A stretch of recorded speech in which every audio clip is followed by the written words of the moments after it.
Good morning, everyone. Saturday morning, coffee with the dude.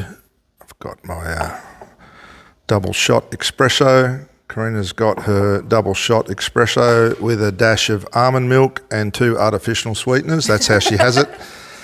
So, special guest this morning with Cortina, as whichever you know her by, but good to have you on. Thanks. And I thought I'd do this because I always rattle on about racing all day, and then you'll pop up and just say something that goes, oh, yeah, that's how it is. So you actually probably know more than I do because you just soak it all in. So we're going to jump right into it. I know it's good to get a lady's opinion, a girl's opinion that works in the sport. It's pretty close to everything, and someone that just says it how it is, which is what you do. I'm a bit of a fly on the wall. Sometimes people forget I'm in the room. You have witnessed some stuff. Heavy conversations. Some heavy conversation with some heavy I might hitters. not get invited to any more dinners if I start speaking my mind. Oh, yes. Although I've had some really good outs with some very well-known people. Let's just talk about that. You've just bought these microphones. And we did a bit of a test, and we tried these clip-on ones, but I think it's more broadcast quality if we do this. I think it's a lot more fun for the fans too. Okay, so let's hop right into it. We watched Tassie from the couch. Yep. Didn't move. Caught all the action. Oh, well, we actually were doing 2 things at once. We were watching the XLs at QR, and we had our phones with the Supercars on. So we were multitasking. Getting the Grassroots as well as the main game in. Yeah, so we were watching the timing for the XLs. There was no live feed, but you can. Well, Cortina can. She can read a whole race just by watching Natsoft and tell you who's happening and what sectors and all that, which is a good skill to have. Yep. Good skill to have. Employ me for logistics. So let's talk about Tassie. Straight into it. The biggest thing for me that there's a couple of key takeaways from there was obviously. Erebus still doing well. Yeah, good on them. Honestly, it's so good to see another team just smashing it. Yeah. As much as with Gen 3 we wanted to see more variety, it's still really nice to see 2 young drivers. I know that I've loved watching their journey. Will and Bush, 2 fantastic characters. So and Barry. Love Barry. Barry is everything heart and soul of what I think Supercars is. So yeah, that was one great thing from Tassie. Yeah, so that and look, we're close to those guys, but we're close to everyone down pit lane. But we are, yeah.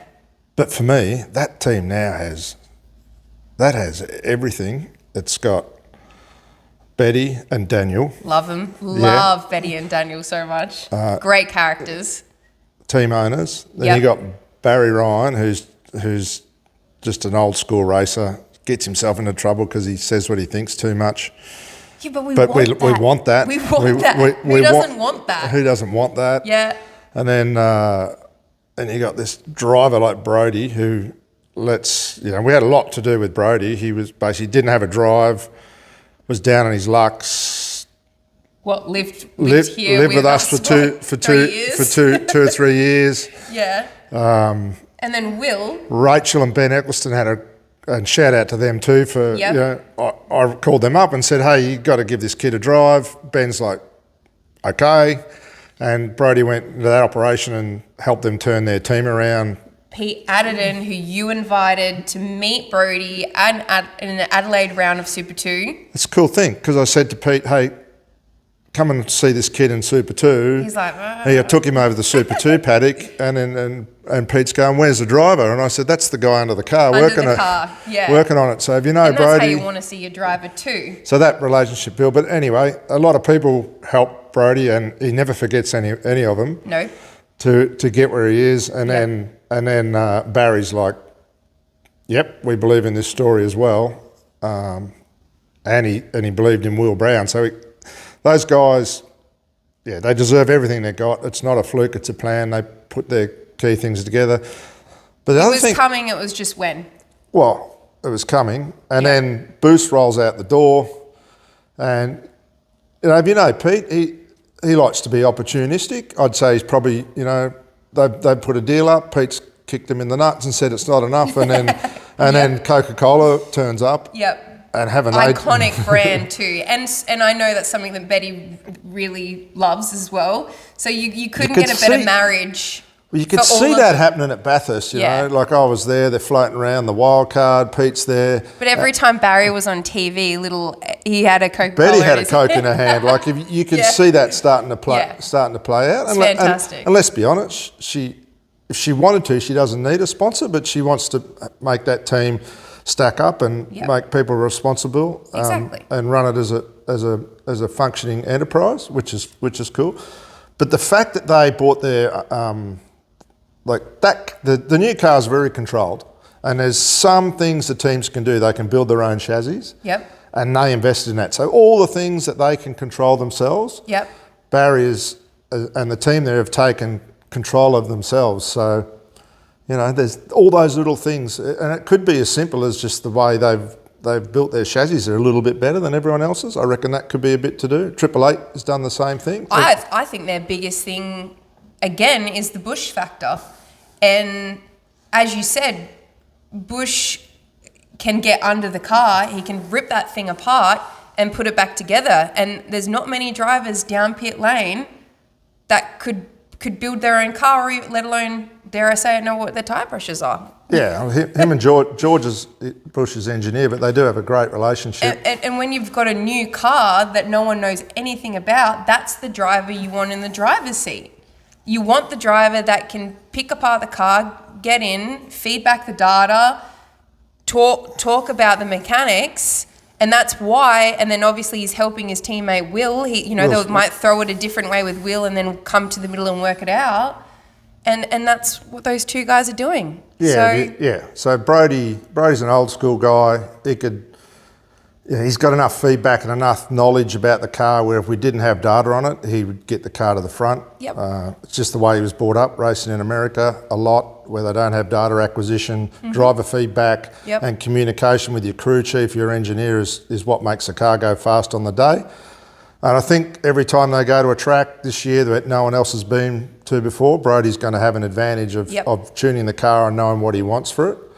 The other teams, they've got a year of this. They've got a year of this where they're going to come to each track. The car hasn't run on it before, and they're going to have an advantage. 888, big engineering focused team. They're gathering data and information, and you see like and Brock's a great learner. He comes good on Sunday. Yeah, that's right. That's why they're calling him the Sunday specialist, because it's taking them the weekend to work it out. To work it out. More laps to work it out. Yeah. But they will gather all that information, and when you come back to those circuits the following year with their engineering power, they'll eventually get ahead. So I expect to see Erebus, every time they unload with this car where no one's been there before, I think you're going to see those guys up the front.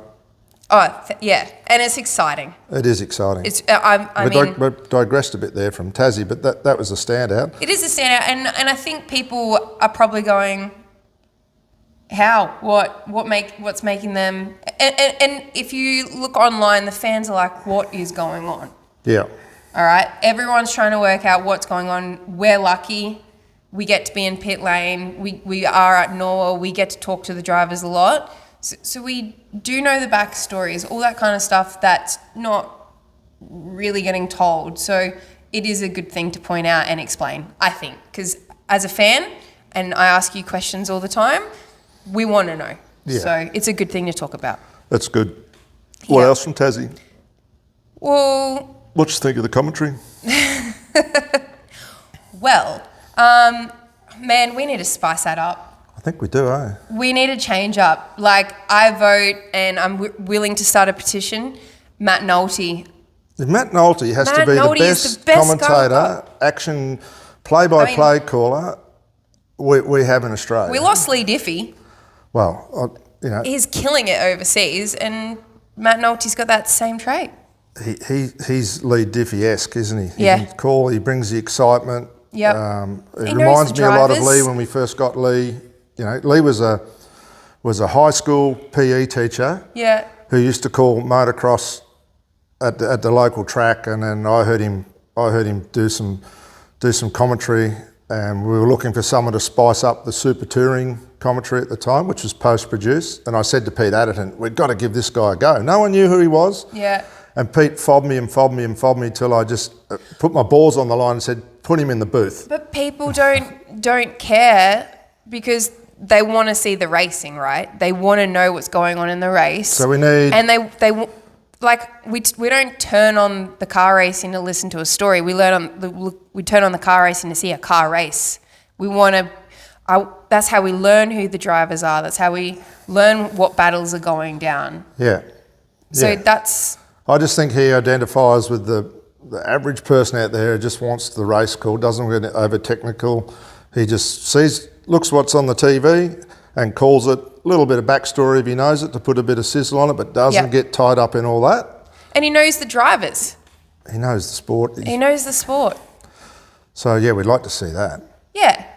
And I don't know, maybe they need to bring like a guest, an old past driver every now and then. Just roll some more people through to get that dynamic, because Mark and Neil both brilliant at what they do, but for me it's getting a bit stale. They overlap a lot. Yep. So if you look at what NASCAR are continually doing, they're rolling in different people. They rolled in Jay McMurray last week, which at the race at where was it? Where were they at? I've forgotten. It'll come to me in a minute. It'll come to me in a minute. The All-Stars track. All-Star race. That was freaking awesome. That was awesome. So good. Yeah. But they just kept moving it around. They tried Danica Patrick. That doesn't quite work. They brought in Tony Stewart. So they're continually looking and trying to evolve, and we need to do something. We haven't done anything new. And if you just jump on Facebook, and the fans are over it. Yeah. It's the same comments after every round, and we're just losing the fans' interest. I mean, but the racing has got better. Racing's got better, and when the race is on, like Neil Crompton can call the play-by-play as good as anyone. I love Neil. I love the sound of his voice. He can host as good as anyone. Yep. Neil, Matt Nolte, and a guest. That's my personal Mark's opinion. ability as an analyst, but they just somehow it's just got a bit stale. I like them both. I think they do a great job, but we need to spice it up. Time to spice it up. Yeah, pop someone in there, give it a go. Just try something. And it's same with the post-race and pre-race stuff. We really need to be starting to do something different. I look at the F1. I was fortunate enough to go in the back paddock and see where they do the media ring after the race, where the drivers have to report to the media ring, and they do, a half an hour coverage of that. And that's where they have now developed the drivers' personalities. We're really lacking that driver's personality. We don't know who the drivers are, and they're capturing those drivers at their peak moment. They've just finished racing, they're buzzing, the adrenaline's going, and we're getting this really great content and passion from these drivers, the disappointment, the hurt, the excitement. We're seeing none of that. Yeah, well, a couple of things. So you normally got, and I think Garth does a great job. Yeah. But he's become a bit corporate. And, they do start to shape him. He's starting to swing back the other way, but I just can't see how he can be a driver for another team and be that person that just... Well, you got to mind just ask the question. Cues. You can't. Just ask the question the person on the couch wants to hear. So they need someone there that's can get in there and just pride and prime and get something out of these. Get something exciting, like being female. Yeah. Right? Female's opinion here. We love the gossip, the drama. The drama. So you've got Jess there, but there's no headlines. For me, Jess Yates is very rehearsed before she goes there, and she just stays on topic. And you can nearly just predict what she's going to talk about. So you need someone there that knows about racing, wants to spice it up. Will create the drama. A good person in that role will manufacture some drama. Well, give me a mic. Take me down pit lane. I thought Marcus was good when he did it because he didn't care whether he got the sack or not. No, well, you need someone that's confident. You probably need a past driver who's confident, been there, got the awards, and the respect of the drivers. So the drivers will actually stop and speak to them. Yeah. So yeah, maybe they need to send you down the lane. I've done it before. There's probably a reason why you've been booted. Anyway, anyway, that's another story. But I haven't been booted. Okay. Russell Ingall? No, we won't go there. All right, cool. Well, Russell would be. They had Russell. I know. They had Russell. I do. Okay? Yeah, I miss. Russell was great at that job. He was very good at that job. Yeah. Yeah, and the success of enforcing the do was just Russell proving a point that he is good at what he proving a point, and he did prove a point. Yeah. Well done, Russ. Yeah. So yeah, back to Tasmania commentary. Like honestly, they just celebrated 50 years in Tasmania Of the Australian Touring Car Championship. And that's more the promotion than the commentary. Yeah, but where was the draw card for that? That could have been a part of the event for sure. There's a lot of historic cars in Tasmania. In Tasmania, some of the best collections of cars are in Tasmania. There's plenty of assets in Tasmania where you could have celebrated the history of the sport down there for 50 years. And all you had was one clip of Brock driving around. That was it. Yeah, I would have had 50 cars there, 50 people from that bought a GA ticket, got a chance to ride around in a car. You just would have 50-50-50. There's plenty of ideas there. You look at NASCAR, they've just added a track that was non-existent and brought it back and then had all the old cars rolling around and the atmosphere, and we've just lost that touch of heart and soul. And Australians, we are, thick and thin. I think you're right. We do big events very well. Yep. Where we've got big government funds and that, but how do you do and you might call that traditional racetracks? Yep. How do we do that better? Yep. And Sandown's a traditional racetrack to me. It's engaging the local community. Yep. Getting the passion around it, understanding your market. And we don't go to Winton, we don't go to Phillip Island. We use QR, we don't go to QR. I can't believe so that. you need a different marketing. You need a different marketing or events team for big events, small events, and that needs to be their key focus. So we're digressing a bit, but... Yeah, but it's still relevant to Tasmania. Like, they just missed something really big there. Yeah.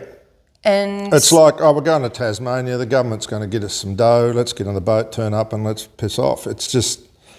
And then they'll do a bit of a piece of one of the drivers looking at the gorge and eating an apple or something, and they did a painting expose. Yeah, just some vanilla, very, very bad vanilla bull. Why didn't they visit Chaz Kelly's car collection? Oh yeah, unreal. There's some cool stuff down there. But I would have been revisiting those 50 years. Well, I would have taken and some storytelling. I would have taken some drivers out and let them drive the best section of the Targa Tasmania. Oh hell yeah! There's so much you can do. There's so much stuff, and again, that's where we've got lost. The living legend Greg Crick down there. Exactly. Two times Targa Tasmania winner. You would have got him and taken some drivers and. He could have told some stories about this happened here, and Well, he raced that event with no roll cage in a road car. That's a cool story. Yeah. There's so much history in Tasmania. Just missed the mark. Motorsport history in Tasmania that should have been embraced and celebrated. Yeah. And that's what needs to be a focus. And that brings all those. You talk to those older fans, and traditional fan base. Exactly. Yeah. And they've just lost interest with this new gen of racing.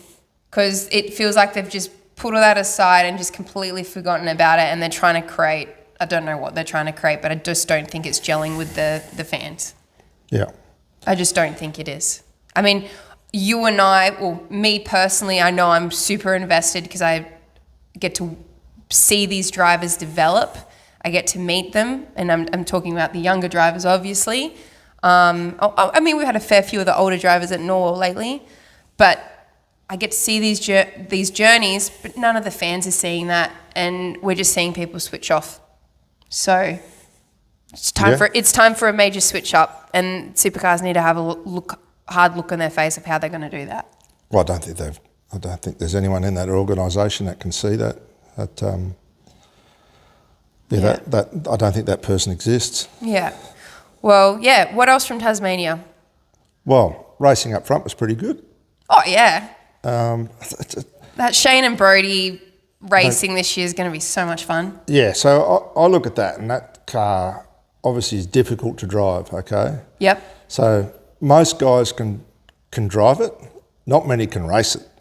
And you see the guys up front who have got a handle on the car, whether it be set up or they understand how the car works and have worked it out, they can race each other. Yep. When you get back down in the pack a bit, it gets a bit clumsy. Well, I know what you're saying here, and maybe to help, if I look at Shane and Brodie and then I look at who Jack LeBrock was at the front there. I think he managed himself well, LeBrock, because he qualified well. Yeah. Did he roll over a bit? I think he did. Yeah. Could he have put his elbows up a bit more? Did he put himself in the wrong spot a couple of times? He probably needs to go and listen to The Gambler by Kenny Rogers. When to fold him, know when to hold him. He could have done a bit better job, but his one lap speed was good. He knew if he just stayed out of trouble, there was some good points haul for him. So a bit more racecraft out of him and a bit more thinking about where he puts the car. But yeah, there's not many guys that can race this car. Yeah. Well, I mean, Cam, I love Cam. He looked like he was pinballing off of everything. Yeah, well, he's obviously, bound in points a bit, overcommitted, just getting a little... Which is his style, to a degree. It is his style. When you look at how he drives, even in the old car, he's the first person to blow the rear tyres off it, so he's a gasser. He's going to get his head around this car and come good. Yeah. Chazzy can still, he hasn't got the car speed, but he always moves forward. He races good. So, it's just going to be what it's going to be. The cream's going to rise to the top. We just, when you look back into Perth, obviously Supercars and Craig Baird and the DSO go, okay, we want to open up the rules a bit, let them, make the racing a bit more aggressive. Which is great to see. Going back to Barry, he tested that there, if that's what they were actually thinking, by instigating the stewards' inquiry. So he got clarification on that. So let the pigeons loose. Let the pigeons loose. So we haven't seen the return serve of that yet. But we will. But yeah, there was some stuff there that we wouldn't have got away with last year, pushing guys wide. So I think the gloves are going to come off and we're going to see some better racing, hopefully. Well, something that's been completely missed by Supercars was a comment and question made at the press conference, which if you go to the Facebook page, you can watch the YouTube, press conference. You're talking about Brodie, you're talking about Parity, that one but line of his. Why is this not being ripped by Supercars if they want some clicks and some views? Oh, it's just they're that worried about this whole parity debate honest, and upsetting Ford, and they're conflicted. So their media department should be separate from their technical department. The media department should just do what you do. Just do what you have to do. They shouldn't have to report to management or technical part. Their job is to, and you see that in NASCAR. Ross Chastain has a belts Noah Gragson in the head. That's not getting censored. Yeah. At all. That's my phone ringing. So you're right. We want to see that. So for the context, guys, pretty much Brodie was asked about the parity, and he just turned around and blatantly said, "Well, Cam had the fastest first sector, but all those Fords just keep running into each other." So something along those lines, and it's What are you observing from the driver's seat about how they accelerate, how those cars perform relative to a Camaro? Well, Cam was P1 in all the straight sectors, I'm pretty sure, and he ran into another Ford every qualifying session. So I don't really know how they can complain about parity when they keep running into each other. There's a headline for you. Yeah. And then Cam should have had a return serve on it, Yeah, it should have been like a post, whatever. Yeah, someone should have ran down pit lane and just was someone get should the be headline. Pouring fuel on that fire. You've got to keep the fire going. Well, that's the only way you're going to get interest. All I'm seeing is a bunch of staff running around filming themselves more than they're filming about the action. So, personal opinions. Yeah. Witness in the pit, but I'm invested in this sport. It helps us with Norwell and our passion. So I want to see more. Okay. All right. And we do need the Fords to get up there too. We do need the Fords up there. We can't have the Camaro Cup. No, but I mean, it goes back to that question last year when they were creating the Gen 3 car. Is it even Ford versus whatever anymore, or is it driver versus driver? And NASCAR, like, I forget half the time that there is like 3 different cars out there. Well, I'm driver for driver or team for team. Is it team for team now? Not. Apparently, you've got technical parity, which we don't know. But if you look at the race and all the Camaros up the front, if you're a Ford fan, you're pissed off. Yeah, okay. And you can say the teams aren't doing a good those job. Ford fans is passionate. Right. For me, that's a very easy one to work out. I just would have quarantined the top 2 Camaros, the top 2 Fords. I would have pulled an independent driver in straight after the race, or even on the Monday, or straight after the race down at Launceston. I would have put an independent test driver in that car and said, go and drive those cars. Yep. And Mark Scaife could probably even do this and give you a pretty good report on what was going on. And if there's an issue and a difference in those engines, a good driver will be able to tell you what it is, where it is, and what the issue is. And that's something they haven't done. Yeah. And that would tell you. You can go on the transient dyno, you can do all that stuff, but a good old-fashioned test driver, just drive a Camaro, drive a Ford, tell me what the difference is. Pretty simple. Well, it's definitely something there. We don't know. Yeah. But I can tell you, a good test driver would tell you straight away what the issue is, then tell you where to look. Yep. At the moment, they're just thinking, and all the Ford drivers are saying it's initial throttle response, the motor comes on too hard, fries the tyres. I think there's something there. Yeah, well, you can just watch. Yeah, all those. You can just see it. You can see it. If you're following another car, you can see it. Yeah. But that'll put it to bed. Anyway, there's a suggestion for you. That's a suggestion, guys. Take that one free from Paul Yeah. Morris. Look, everyone's talking about supercars. Something has to happen. Something drastic has to happen. But there's other racing going on. There's been some good racing going on. There's been some fantastic racing. And it's not always about supercars. There are some really great categories that, if they're not careful, are going to get a lot more interest and a lot more fans involved. Well, yeah, let's go to the Speed Series at Phillip Island. And since we're talking about characters in sport and passion, the best one I've ever seen, and thank you, Liam Talbot, the best serve and blow up I've seen in Australian motor racing It's actually in one of a the best videos I've seen. Long time, eh? Now, there's some passion for racing. There's a guy this is the GT series, okay? And Liam breathes his racing. He is just, and him and Charlie, like the two of them, power GT couple to them. Yeah. They are, that blow up from him and Shaheen. It was an articulate blow up too. and most people would be a bit reserved about giving Yasser a spray because he mightn't let you into this track when you go to race there. Yeah. Well, yeah. Yep. But and you know, it was a good serve, and then they went and interviewed Yasser, he's like, and his return serve was racing. even better. He said that was good racing, yeah. You know, and just to see the passion of those guys, and you know, every supercar driver needs to go and have a look at that clip and go, okay, how do I get that passion for my racing again? Exactly. Like how does it mean that much to me that I'm going to communicate to everyone in the world how I think? Wow. First of all, I mean, these guys... We'll put a link up to that clip so you can see it. Yeah. It's a ripper. It's fantastic. It's the best thing I've seen in Australia racing for a while. Talbot, long way into the apex at the corner in terms of using all of the apex. And that was the hip and shoulder on the exit with Liam Talbot and the Shannon's Audi forced out wide. Just give us your reactions to that race. Pretty wild.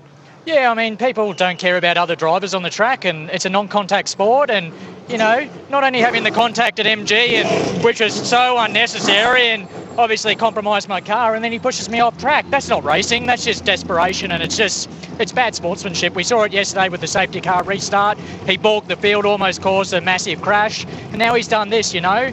You can't trust this person on track. He shouldn't even race. Maybe he should be disqualified. So I suggest there'll be some words? No, you can't speak to him. He doesn't listen, so... A bit hot under the collar, perhaps. It was a pretty wild race, a 5-second penalty there, relegating you to third. Still a podium. How do you react?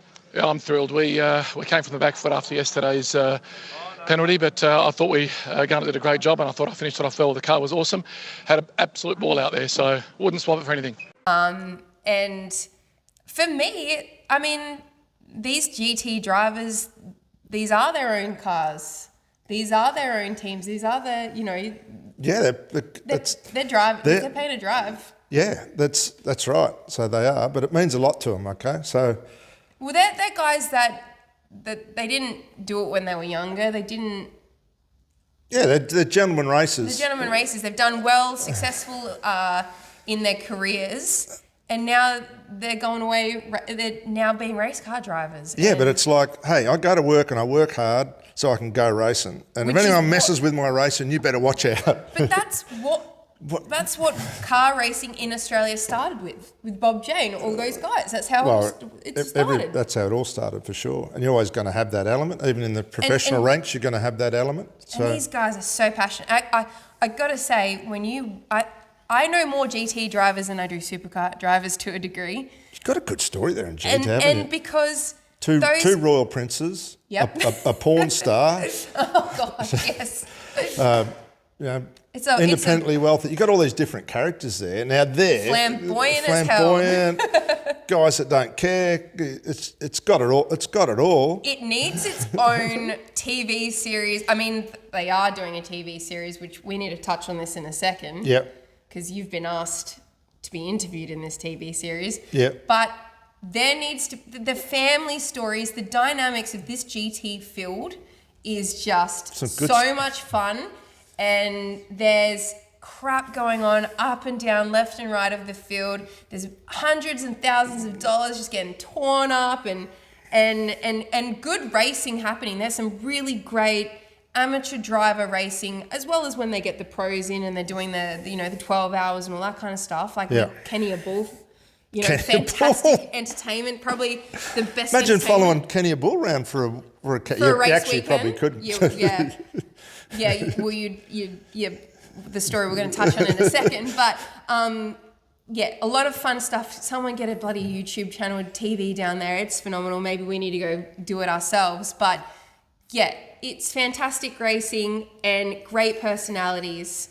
But speaking of the headline coming out of that GT series, and the one thing that Stan is promoting, which where's this borderline with women, motorsport, young girls aspiring to be with drivers, Renee Gracie. Yep. The headline for Stan. So if you Stan Sport, every part of their social media that weekend was Renee Gracie. Watch Renee Gracie and others. Yeah. No other drivers really mentioned. They gave her a 10, 12-minute interview, which, it's something different, right? Okay, so I had a fair bit to do with Renee when she was younger. She drove really well. She could have best female driver I've seen. She had the sponsors. Yeah, she had good money behind her. She didn't have to put in her own personal money. Anyway, she went down that way and became an OnlyFans porn star. I think that's what you call it. So, just being an outsider looking in, is OnlyFans paying for all this exposure for her? Or is it a general interest from Stan? Because, there's some sort of partnership going on there. Yeah, to there get is. that kind of exposure, like a KFC putting into something, you know what I mean? Whatever it is, it's generating enough money for her to go racing. And GT racing isn't cheap, and good on her if that's what she wants to do. Yeah. But for me, I'm and Motorsport Australia and even myself a bit conflicted. I'm like, well, we can't have grid girls. We can't have promotional glamour and promotional in the sport. But then that's okay, and it is okay. But you should be able to have the other. And then the other one for me is young girls in the sport. So I'm involved with some young girls at Norwell who we train, and I just think. I've been asked to, be interviewed about Renee and wanted to. And look, I'm really conflicted. I think good on her. She can do what she wants. It's a free country. It's Australia. She's allowed to be on the grid. Yep. But then, what message does that send to other girls? Are they going to find it hard? Yeah, well, go down that path? Yeah. I don't know, but it needs to be talked about. Yep. Stan and that speed series obviously are prepared to use her to promote it, but it just comes back to the same old things, guys like chicks and cars. Yeah. Guys like looking at chicks and they like looking at cars. And look, I can speak from a female perspective. I was a promotional girl. I worked for Ford in the cricket. I worked with Jägermeister and a lot of other alcohol companies.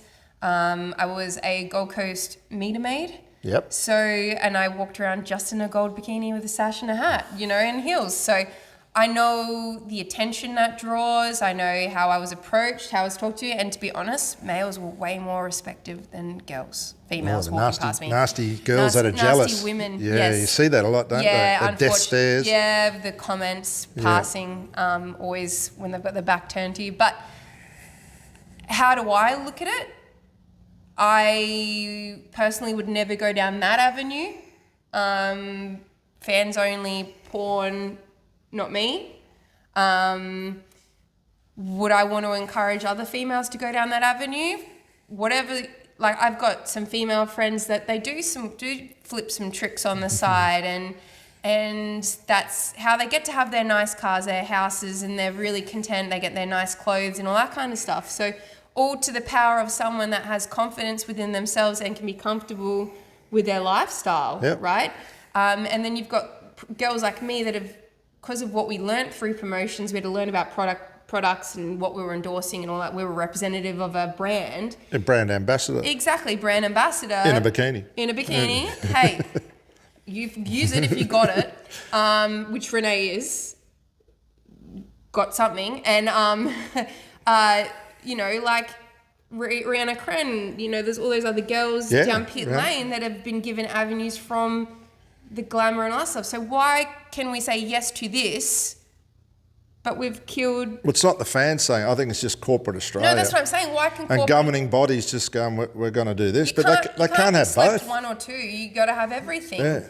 I have personally been, and you've been standing behind me when this happens, in a tank top and walking to go on the grid and told that I'm not appropriately dressed to go on the grid.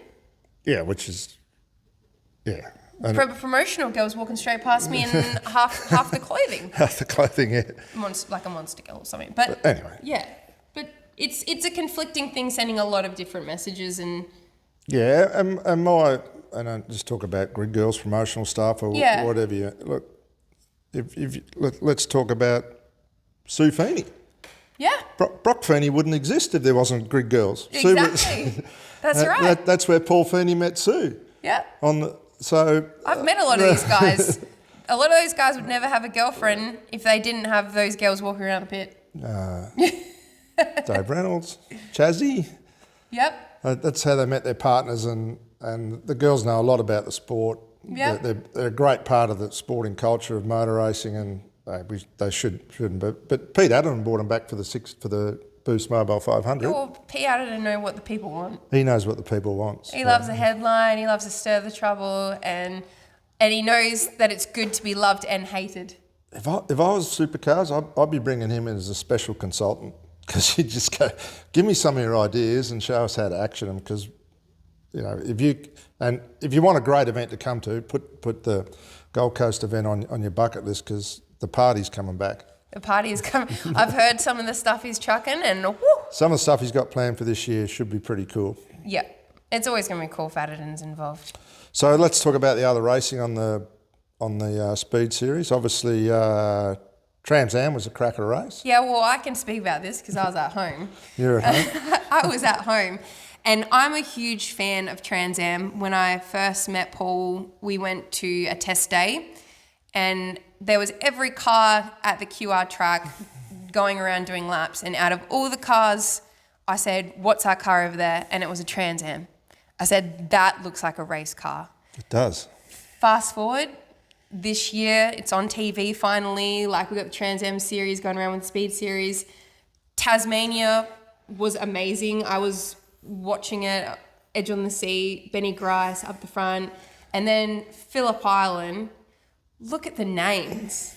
The names in this category: Kelly, Morris, you've got Moffat, Gracie. You've got Gracie. Moffat and Gracie alone should be enough to draw some crowd. Moffat and Gracie should be enough alone. And then the racing on top of that, bit hard for you. I can't say much. You didn't say too much about Nash. But Nash, yeah, but if Nash wasn't in, it was still If that was Still- anyone driving like was a that, cracking though, race. we just talk driver to driver, and you talk to Moffat and Kelly after that race, they could not get around him. The kid was put in the car in places that they were like, didn't matter what I tried, I could not get around the kid, and that's just unbelievable racing. But those cars move around, they look good. You have got your Camaro versus Ford. You've got they're an inexpensive car as a race car goes. Yep. They can race, they can Yep. follow, they can get offline. Yep.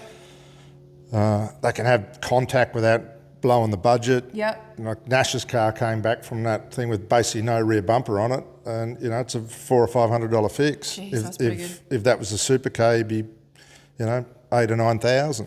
Yeah, right. You just say. Yeah, I probably bleep it out. So, but the big thing for me is ARG and the promoters of that series have got that product right there under their nose, and they're still just promoting S5000 with 8 cars, and then TCR, which they've got they've just got to give that thing a bit of polish. It doesn't take much to breathe a bit of life into that series. Put some prize money on the line and make the trophies a bit better, and just promote Yeah. Moffat and Grice. There's a headline right there. It is. It should be. You'd be and even the interviews are hilarious. What? Like none of those drivers are holding back. Like they're saying. I'd be flying. Owen Kelly's. I'd be flying Alan Grice down to interview him and say, "Hey, your kid's out there." And Yeah. there's so much they can do. So There's a lot going on, and again, it comes down to the marketing as well. it's Why aren't you taking Owen Kelly's interview like back in my day? That'd be they rolled that out a bit. Yeah. But the best thing they could do is get a broadcast quality camera in each car. Yeah. And they should be pulling them out at the end of each race, and they should Resharing the racing. go through and post-producing, showing all the in-car. And the person that does this the best, of anyone in the motorsport world, is why he has 20 million views or 50 million views on some of these YouTube channel stuff, is Robbie Gordon with Stadium Super Trucks. Yeah. Robbie Gordon's nailed it. His team nailed it. Yeah, they just constantly working on that digital media side of the stuff, and they get the views, and all that's there for Trans Am. It's all there to be had. Yep. But there's also another thing with Trans Am. You've got Nathan Hearn overseas in America right now. Yeah. So there's a different career path. There's a global attraction to it as well. Like it's relevant in another It's a country. good point, because there's only ever going to be 23, 24 supercar seats. Yep. They become this elitist, high dollar thing that most kids aspire to. But look, you're just not going to get in. Real. Half the back 30% of the grid's going to be taken up with payers. The next bit is a combination of people that have got sponsorship and drivers bringing money, and the top 5 or 6 are getting paid to drive. Yeah. So, but they're not all going to get there. If ARG look at Trans Am and look at what it is, and just give that thing a cuddle and a bit of shine, it could just take right off. It could, and it can. And what you're racing at Winton next? Yep. The heartland of the fans, which I like to say. Like there's true fans that go to that track. Yeah. So that's going to be really exciting. So all I have to do, Trans Am, get some grid girls. Yep. Get some cash prizes, get some big trophies. Wouldn't take much. No, not at all. And theme it out. Like with NASCAR, they theme every one of their winning circles. Yeah. Like they did the every one of those boys. I remember talking to Gracie and Nash and that after the Bathurst, the belt. They were so excited to win that. That was a good one by Barry, the belt. But that's the sort of thinking we need. Let's theme it. And Barry and that they're crazy and flamboyant enough to take it. Yeah, but they're under resourced. They're spread too thin. Yep. They've actually got to work out what's their priority. Yeah, and I don't think TCR's it. No, I'm just going to call it. It's not. TCR is, it's got its relevance within a car market. Maybe manufacturers, I don't know if they're even interested anymore. Just look at the side of the truck. It says customer racing. Right. It doesn't say factory team. It's user pay system. But with a Trans Am car, a decent tuning shop or people who've got enough knowledge about how to run a race car can buy one of those cars and can run it and generate enough sponsorship commercially to actually make that thing make a little bit of money or wash its face. So you could be a professional racing driver in Australia, making money running a Trans Am car. If it just needs that little bit of push, and that thing will take off. Yeah, that series needs some shine. It does. It needs someone just to put a bit of love into it, because the entertainment there, I believe the driver's there. Like, do you have why do you think Shane got blocked from doing it? Yeah, well, Huh? exactly. Supercars are scared of that thing. They are scared of that thing, and they should be, because it's fantastic. Yeah. It's close Because racing. the guy on the hill don't know the difference between that Camaro and that Camaro. No. And guess what? That one looks like it's better than that one, and it's the cheap one. Yeah. It sounds cool. They move around, and the boys are doing a hell of a job in that series. So get to a Trans Am race. And the drivers have got some big personalities down that pit lane. There is some big personality. But it's the average Joe who can actually afford to drive in it as well. Yeah, that's right. Like, you know a few of the average guys. Yeah. And they are just so that they're having a great time mid-pack racing around. So you can put the camera on any part of that series. There's a race going on. There's a race going on, and there's a good story being told too. Yeah. So there's a lot of great racing going on with the GT, TCR, Trans Am. Yeah, I just think ARG need a good review of What the headline is. Oh, it's just, look, I've been a customer of theirs for a long time. 2 years running cars in that series, up to three cars. And you know you got a problem when the people in control, or the person in control of that series can't walk down and say, "G'day, Paul." Yeah. You know, we're down the other end of the garage, and you're not, that would never happen. Yeah. Like when Tony Crocker was in charge of Supercars, he went into every garage. How you going? How you going? So you just need someone who understands how motorsport works. Has got the time to engage the customers, listening to them. Like the answers are right under their noses, and that thing will take right off if you put some sizzle on it. You imagine, man, I'd like to see P. Adderton in control of that. Oh my God. Hey? That Could you would imagine? be, I can imagine. Huh? Yeah, it'd Could take you imagine? off. It'd take off. It would take off with it'd be fantastic. But in saying all that stuff, Super 2, do I dare bring it up? Yeah, you can bring it up. So this is how I look at it.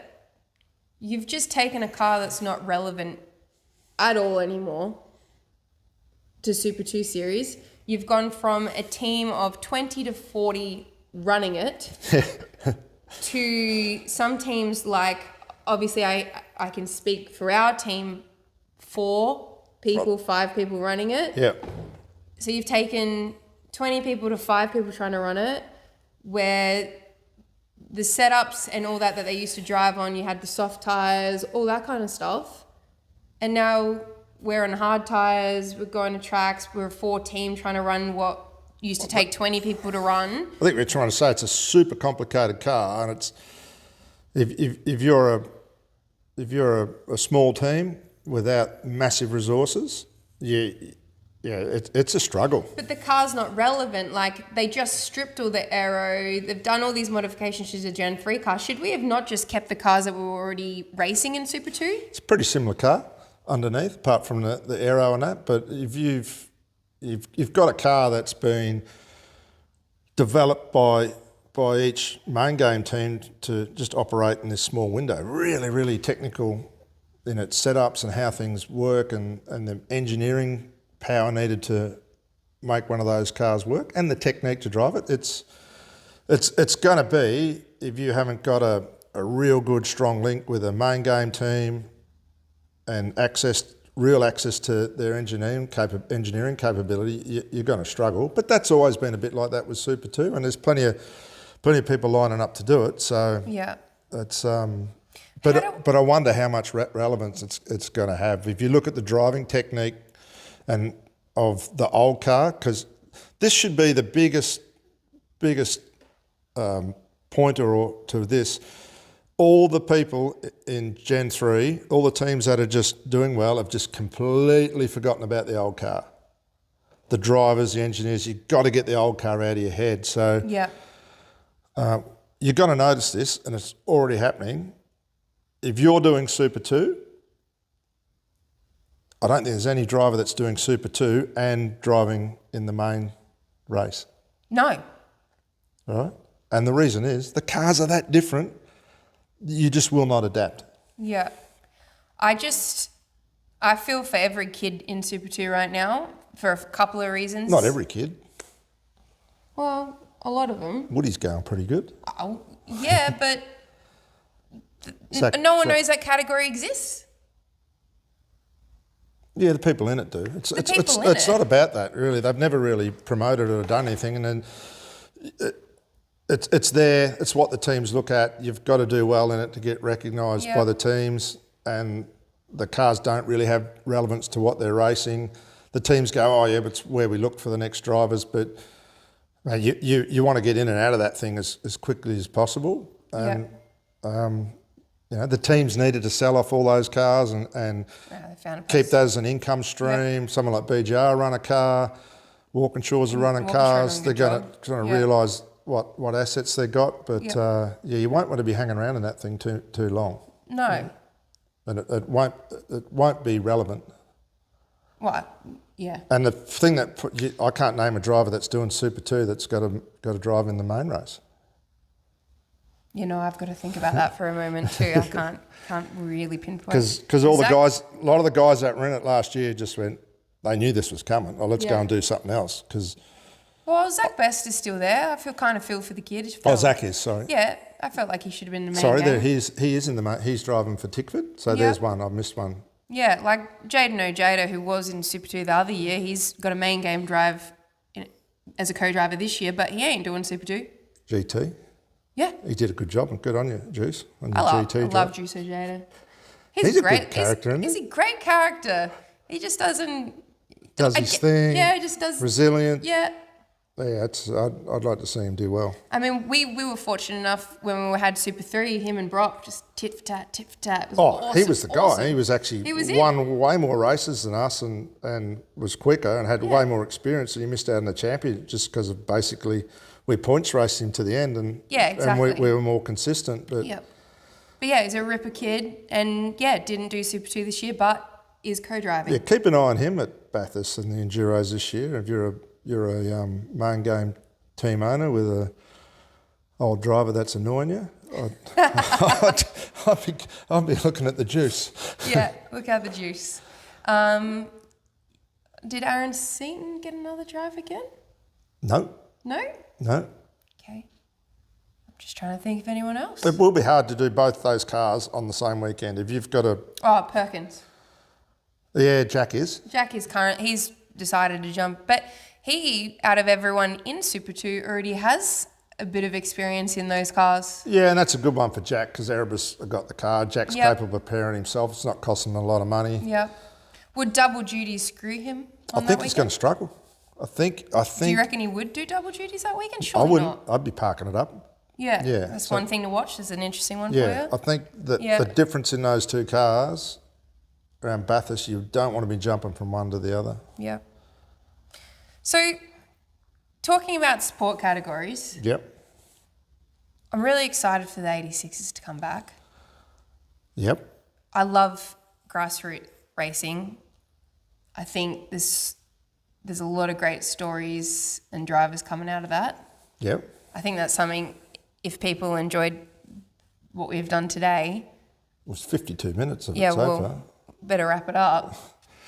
Well, Toyota 86s, yeah. Look, that category, Neil Crompton and Craig Nader and the team there at Airtime Media that run that category, that is the best run racing series, I reckon, in the world. I've been around the world and seen a lot of stuff, but the way they run that, the way they engage the people involved, deal with them, communicate with them. And good on Toyota. And of course Toyota you need to... have done a standout job with providing a customer service to those vehicles as well. Well, they provided the funds and Neil and his team do the job, and they know Yep. they know exactly what to do, and the results speak for themselves. You know, there's great parity, great technical support. The cars are simple and easy to run, and The developing drivers, that's what I love. If a driver's a bit out of hand, they pull him in, they give him a chat. Well, they have a penalty system. Yeah. So their penalty system operates outside of Motorsport Australia. So they have their own demerit point system.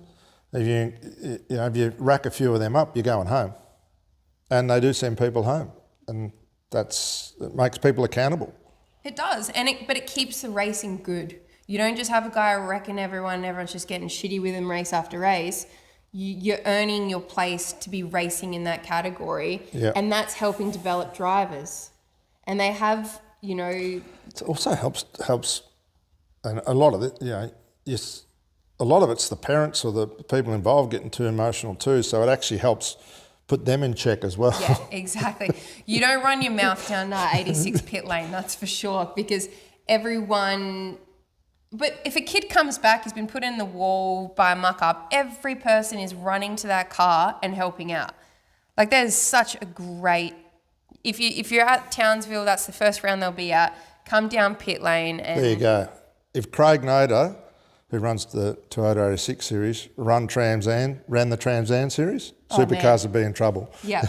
Yeah, another person, exactly. he Another does a great great category. job. Yeah. But yeah, 86 is great. But if people have questions, have enjoyed listening, Yeah. or want us to elaborate or chat or discuss or pick our heads, Yeah. Drop us a line. drop us a line. Cortina's Corner, maybe we could call it. Cortina's Corner. Yeah. You got a lot off your chest today, didn't you? I mean, can you... Yeah, A lot off your mind, I a should lot say. off my mind. Still a lot on my chest, but I'm definitely I'm not too much of an outsider. I've had a lot of involvement in a lot of drivers. Yeah.